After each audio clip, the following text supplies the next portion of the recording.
Now, ang next na gagawin natin naman is ise-set ngayon natin yung tinatawag natin na input dot next line.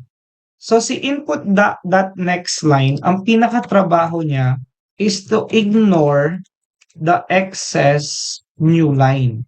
Okay? So kapag kasi 'di ba ang ginawa natin sa first name natin din, tapos dito sa student grade natin naglagay ako ng 90. So yung 90 na yan papasok siya dito sa variable natin na student grades.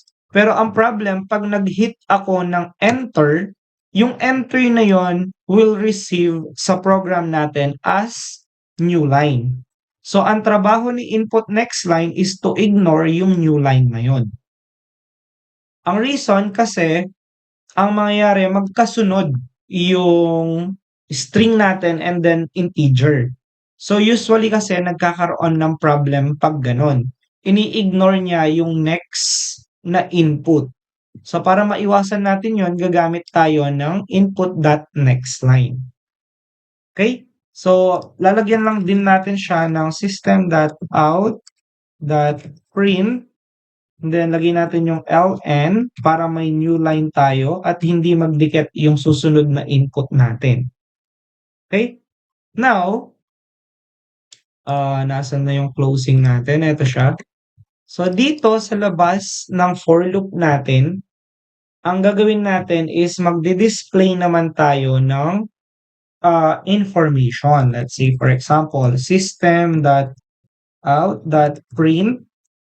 Then, dito, like, sabihin na lang natin or maglagay lang tayo ng design. Say, for example, yan, and then, semicolon.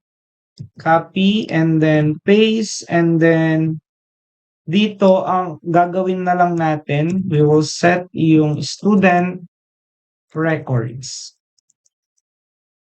Yan. And then after that, copy na lang natin and paste. Then after nun, magsiset ulit tayo ng another for loop dito. So same thing lang, sa for loop natin yung int I equals natin siya sa 0.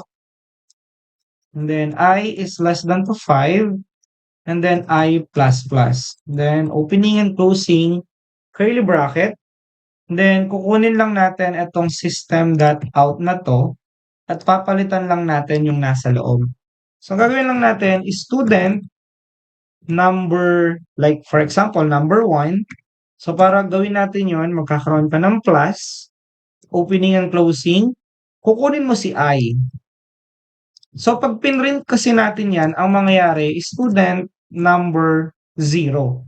So ayaw natin siya mag-start with 0. So ang gagawin natin, mag-plus 1 tayo dito para yung 0 plus 1 is equal to 1. So ang mangyayari is student number 1, yung magiging output natin ngayon. Okay? So after nun, copy natin to.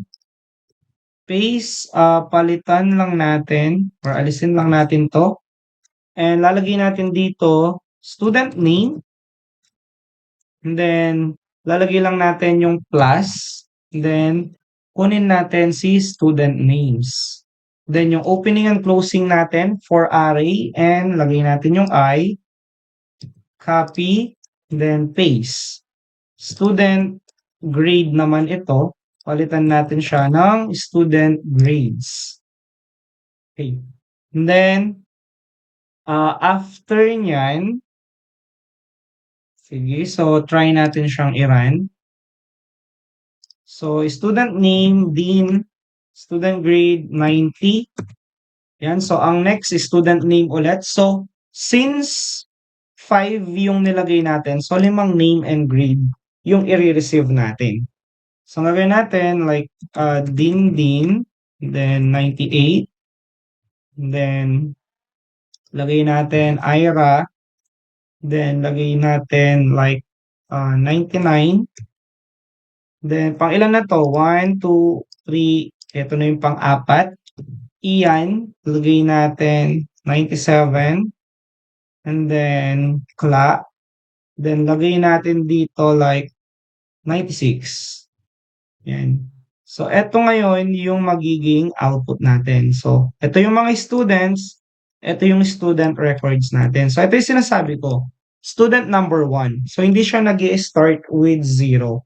Student number 1, so student name, then student grade na 90. So student number 2, student number 2, number 3, eto siya, 4, then 5.